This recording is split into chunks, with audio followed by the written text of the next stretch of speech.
दोस्तों आज हम लोग एक ऐसी एक्ट्रेस के बारे में बात करने वाले हैं जिनको शुरुआत में फिल्मों से ये कहकर रिजेक्ट कर दिया जाता था कि तुम्हारी स्माइल काफी वियर्ड है। उनसे कई सारी फिल्में इसलिए छीन ली जाती थी क्योंकि वो एक आउटसाइडर थी। इवन एक समय पर इस एक्ट्रेस को इंडिया के one of the biggest production house ने कम्प्लीटली बैन कर रखा था। जी हाँ, यहाँ पर हम लोग बात कर रहे हैं कृति सेनन के बारे में। और आखिर क्यों बहुत सारे लोग इस एक्ट्रेस को female version of Akshay Kumar कहते हैं। और भैया जब भी बॉलीवुड की बात होती है तो भैया नेपोटिज्म की बात ना हो ऐसा हो ही नहीं सकता। थोड़ी बहुत चर्चा हम लोग नेपोटिज्म के बारे में भी करेंगे कि क्या ये बात सच है कि बॉलीवुड के अंदर आउटसाइडर्स को अच्छी तरह से ट्रीट नहीं किया जाता, उनसे बहुत सारी बड़ी बड़ी फिल्में छीन ली जाती हैं और तो और उन्हें सी ग्रेड फिल्में करने पर मजबूर किया जाता है। इस वीडियो के अंदर हम लोग इन्हीं सारी चीजों के बारे में बात करने वाले हैं। उम्मीद करूंगा कि आप लोगों के वीडियो काफी पसंद आएगा। अगर आएगा तो प्लीज लाइक करिएगा, सब्सक्राइब करिएगा हमारे चैनल को। एंड अगर वीडियो को देखने के बाद कोई थॉट्स या फिर ओपिनियंस रह जाएंगे तो कमेंट करना मत भूलना। तो भाई कृति सेनन के फिल्मी करियर के बारे में बात करने से पहले हम लोग बिल्कुल थोड़ा सा इनके फैमिली बैकग्राउंड के बारे में जान लेते हैं बिना ज्यादा पर्सनल जाते हुए। यहाँ पर मैं आप लोगों को बता दूं कि भाई कृति सेनन की जो मदर हैं वो दिल्ली यूनिवर्सिटी के अंदर एक फिजिक्स की प्रोफेसर हैं। वहीं उनके फादर सीए या फिर कहें चार्टेड अकाउंटेंट हैं। इवन कृति सेनन खुद भी एक इंजीनियर हैं। तो इससे ये काफी हद तक आइडिया लग जाता है कि भाई इनके फैमिली में किसी का भी बॉलीवुड से कोई खास लेना देना नहीं है। उसी के साथ ही साथ कृति सेनन एक काफी वेल एजुकेटेड फैमिली से बिलोंग करती है। वेल हाँ, उनकी एक सिस्टर भी है जिनका नाम नुपुर सेनन है। उनके बारे में हम लोग वीडियो के अंदर आगे चल के बात करेंगे, बट एज ऑफ नाउ इनकी फैमिली बैकग्राउंड के लिए इतना डिटेल काफी है। तो भाई ये समय था 2013 से लेकर के 2014 के बीच का, जब कृति सेनन अपनी पहली मूवी पाने के लिए काफी ज्यादा स्ट्रगल करते हुए नजर आ रही थी। वो काफी सारी मूवीज के लिए ऑडिशन देने जाती थी, बट यहाँ पर उन्हें ये कहकर रिजेक्ट कर दिया जाता था कि जो उनकी स्माइल है वो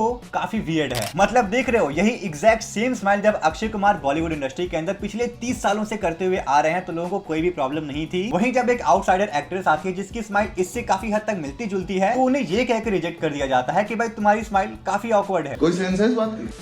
तो यहाँ पर कृति सेनन चाहती थी कि वो अपनी फिल्मी करियर की शुरुआत एक बॉलीवुड मूवी के साथ करें, बट अनफॉर्चुनेटली ऐसा नहीं हो पाया। बट फिर बॉलीवुड के अंदर कुछ हाथ न लगने के बाद वो फटाक से साउथ इंडस्ट्री की तरफ मूव कर गई और 2014 के अंदर कृति सेनन की पहली मूवी आती है। मूवी का नाम होता है वन। ओरिजिनल नाम आप लोग यहाँ पर देख लेना। और इस मूवी के अंदर आप लोगों को कृति सेनन के साथ साथ महेश बाबू देखने को मिलते थे। हालांकि ये मूवी बॉक्स ऑफिस के ऊपर एक फेलियर साबित हुई थी, बट उसके बाद भी सेम ईयर 2014 के अंदर कृति सेनन की उनकी पहली बॉलीवुड मूवी मिलती है। मूवी का नाम होता है हीरोपंती। मूवी के अंदर आप लोगों को कृति सेनन के साथ साथ टाइगर श्रॉफ देखने को मिलते थे। और तो और ये मूवी कृति सेनन के साथ साथ टाइगर श्रॉफ की भी डेब्यू मूवी थी। मूवी बॉक्स ऑफिस के ऊपर हिट रही, लोगों ने काफी पसंद किया। इवन टिल नाउ मुझे ये मूवी कृति सेनन के कैरियर की one of the best movies में से एक लगती है। और यहाँ पर जब आपने अपनी फिल्मी कैरियर की शुरुआत एक हिट मूवी के साथ कर ली तो भाई सामने प्रोड्यूसर्स की लाइन लग जाती है और सबका एक ही क्वेश्चन होता है कि भैया फीस कितना लोगे, डिस्कस कर लें। कृति सेनन के साथ भी एग्जैक्ट सेम ऐसा ही हुआ। एक मूवी को हिट देने के बाद उनके सामने एक के बाद एक बहुत सारे मूवीज के ऑफर्स आने लगे। एंड इवन टिल नाउ आज तक कृति सेनन की हर साल कोई ना कोई एक मूवी तो आप लोगों को देखने को मिल ही जाती है। अपनी पहली मूवी हिट देने के बाद कृति सेनन को एक ऐसी मूवी के अंदर साइन किया जाता है जिसके अंदर आप लोगों को शाहरुख खान एंड काजोल दोनों एक साथ देखने को मिल रहे थे। मूवी का नाम था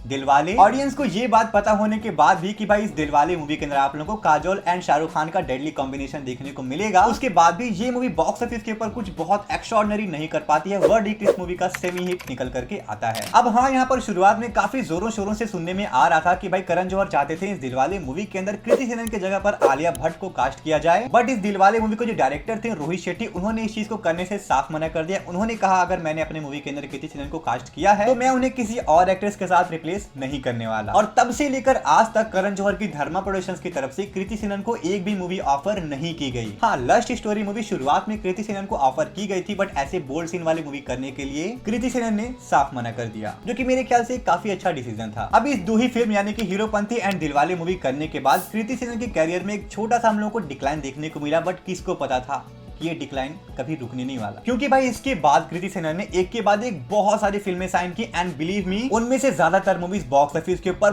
बहुत बुरी तरह से पिट गई। आ जाओ फटाफट से कृति सेनन की हर एक मूवी के बारे में बात करते हैं। 2015 में दिलवाले मूवी को देने के बाद 2016 के अंदर कृति सेनन की एक भी मूवी नहीं आई, बट 2017 के अंदर कृति सेनन की एक मूवी आती है। मूवी का नाम होता है राब्ता। मूवी बॉक्स ऑफिस के ऊपर फ्लॉप हो जाती है। सेम ईयर 2017 के अंदर कृति सेनन की एक और मूवी आती है। मूवी का नाम होता है बरेली की बर्फी। ये भी बॉक्स ऑफिस के ऊपर फ्लॉप फ्लॉप हो जाती है। सॉरी, ये फ्लॉप नहीं बल्कि एवरेज होती है। उसके बाद साल 2018 के अंदर कृति सेनन की एक भी मूवी नहीं आती। फिर 2019 के अंदर उनकी एक और मूवी आती है, मूवी का नाम होता है लुक्का छुपी, और ये मूवी बॉक्स ऑफिस के ऊपर एक हिट साबित होती है। उसके बाद सेम ईयर 2019 के अंदर इनकी एक और मूवी आती है, मूवी का नाम होता है अर्जुन पटियाला, और ये मूवी बॉक्स ऑफिस के ऊपर एक डिजास्टर साबित होती है। एंड अगेन सेम ईयर 2019 के अंदर इनकी एक और मूवी आती है, मूवी का नाम होता है हाउसफुल 4। ये मूवी बॉक्स ऑफिस के ऊपर हिट होती है क्योंकि भाई इसके अंदर आप लोगों को कृति सेनन के साथ साथ काफी बड़े बड़े ढेर सारे एक्टर्स देखने को मिलते थे, ऊपर से फ्रेंचाइजी का फायदा। और उसके बाद सेम ईयर 2019 के अंदर इनकी एक और मूवी आती है जिसको मैं इनके करियर की one of the worst movies में से एक कंसीडर करूंगा। मूवी का नाम था पानीपत। वेल, इस मूवी को हेट करने का एक और काफी मेजर रीजन ये है कि भाई इस मूवी के अंदर कृति सेनन के साथ साथ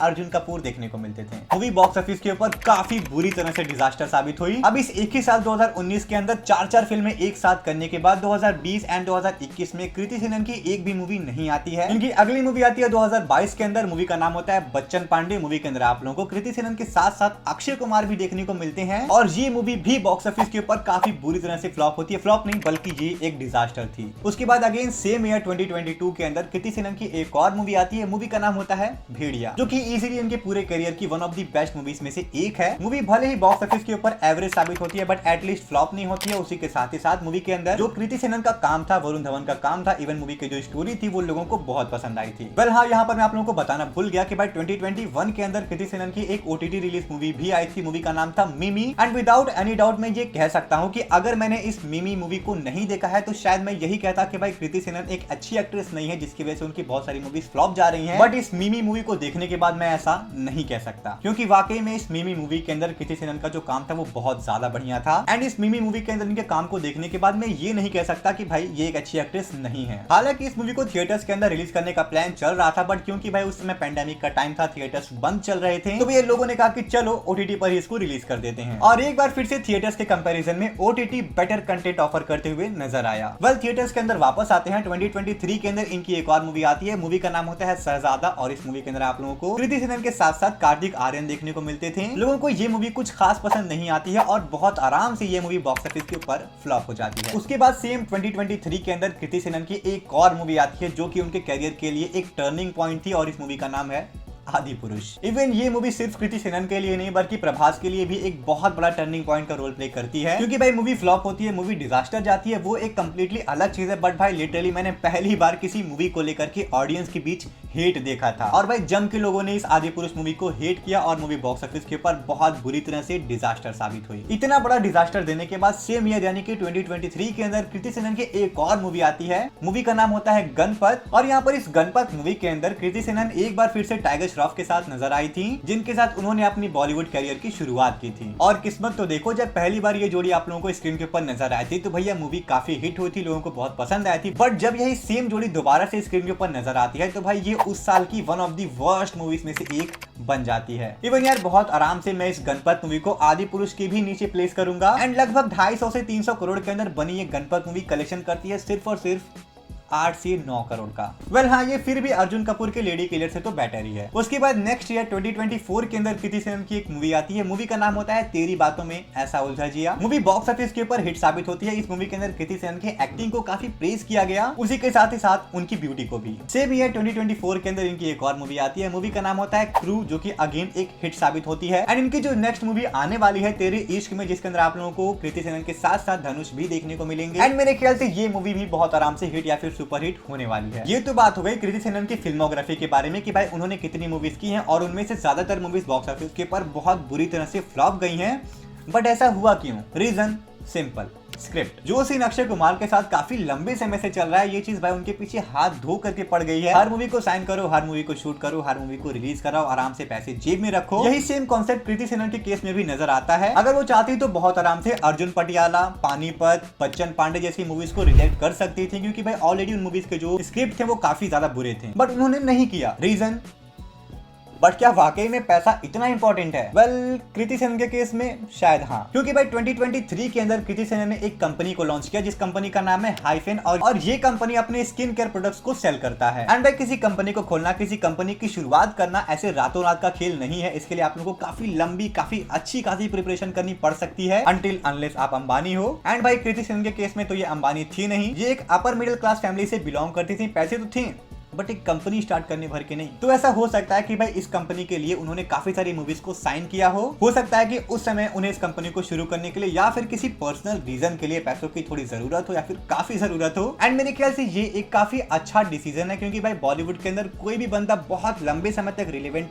नहीं रह सकता। एक ना एक समय उनके कैरियर में ऐसा जरूर से आएगा जब उन्हें फिल्में मिलना बंद हो जाएंगी। तो ऐसे में जब उन्हें फिल्में मिलना बंद हो जाए तो शायद से उनकी ये कंपनी उनके लिए एज अ बैकअप के तौर पर काम करे। अब कृति सेनन की इतनी सारी फिल्में एक के बाद एक बैक टू बैक फ्लॉप और डिजास्टर होने के बाद पहला सवाल दिमाग में ये आता है कि क्या वाकई में बॉलीवुड के अंदर आउटसाइडर्स को मूवीज नहीं दी जाती? क्या वाकई में जो बॉलीवुड को लेकर के आप लोगों को वीडियोस देखने को मिलते हैं, न्यूज़पेपर सुनने को मिलता है कि भाई आउटसाइडर्स को इंडस्ट्री के अंदर अच्छी तरह से ट्रीट नहीं किया जाता, मूवीज साइन नहीं करने को मिलती, ये सच है? एटलीस्ट कृति सेनन के केस में तो ऐसा बिल्कुल भी नजर नहीं आता है, क्योंकि भाई बंदी ने कई बार एक ही साल में 3 से 4 मूवीज को साइन किया और कई सारे बोल्ड सीन वाले मूवीज को सामने से रिजेक्ट भी किया। और ये सारी फिल्में वो तब कर रही थी जब उनको इंडिया के one of the biggest production company ने कंप्लीटली बॉयकॉट कर दिया था। भाई इस 10 साल के फिल्मी कैरियर में उन्होंने लगभग 18 से 19 फिल्में की हैं, यानी कि हर साल कम से कम 2 मूवी तो भाई कंसीडर कर ही लो। और इन सभी 18 से 19 फिल्मों में से एक भी फिल्म ऐसी नहीं है जो कि धर्मा प्रोडक्शंस की तरफ से आती हो। अब क्या आउटसाइडर्स को वाकई में बॉलीवुड के अंदर काम करने को नहीं मिलता है, इसके बारे में हम लोग किसी और वीडियो के अंदर बात कर लेंगे, बट एटलीस्ट कृति सेनन के केस में तो ऐसा बिल्कुल भी नहीं है, क्योंकि अगर होता तो भाई शुरुआत के 3 से 4 मूवीज देखने के बाद ही इनको बॉयकॉट कर दिया जाता। वेल हाँ, मैं इस चीज से पूरी तरह से एग्री करता हूँ कि भाई कृति सेनन वाकई में एक काफी अच्छी एक्ट्रेस हैं। उन्होंने अपने करियर में कई सारी बुरे फिल्मों को साइन किया है, कई सारी काफी बुरे फिल्मों को रिजेक्ट भी किया है। अपने इस लगभग 10 साल के फिल्मी करियर में उन्होंने कई सारी बुरी फिल्में की हैं, कई सारी अच्छी फिल्में भी की हैं, कई सारी नहीं बल्कि 2-3 अच्छी फिल्में की हैं। बट सिर्फ इन 2 से 3 फिल्मों को देख करके आप लोग इनकी एक्टिंग स्किल को जज कर सकते हो कि हाँ ये वाकई में एक अच्छी एक्ट्रेस हैं। और इनकी फिल्मों के फ्लॉप होने का सबसे मेन रीजन ये है कि शायद ये अपने फिल्मों को साइन करने से पहले उनके स्क्रिप्ट के ऊपर उतना ध्यान नहीं देती, सेम एज अक्षय कुमार या फिर पुराना वाला प्रभास। वेल मेरे भाई, ये वीडियो यहीं पर खत्म होती है। उम्मीद करूंगा कि आप लोगों को ये वीडियो पसंद आया होगा। अगर आया है तो प्लीज लाइक करिएगा, सब्सक्राइब कर दिएगा हमारे चैनल को। कोई थॉट्स या फिर ओपिनियंस हैं तो डेफिनेटली आप लोग मुझे फटाफट से कमेंट कर सकते हो। चलते हैं दोस्तों, मिलेंगे नेक्स्ट वीडियो के अंदर। Thanks for watching.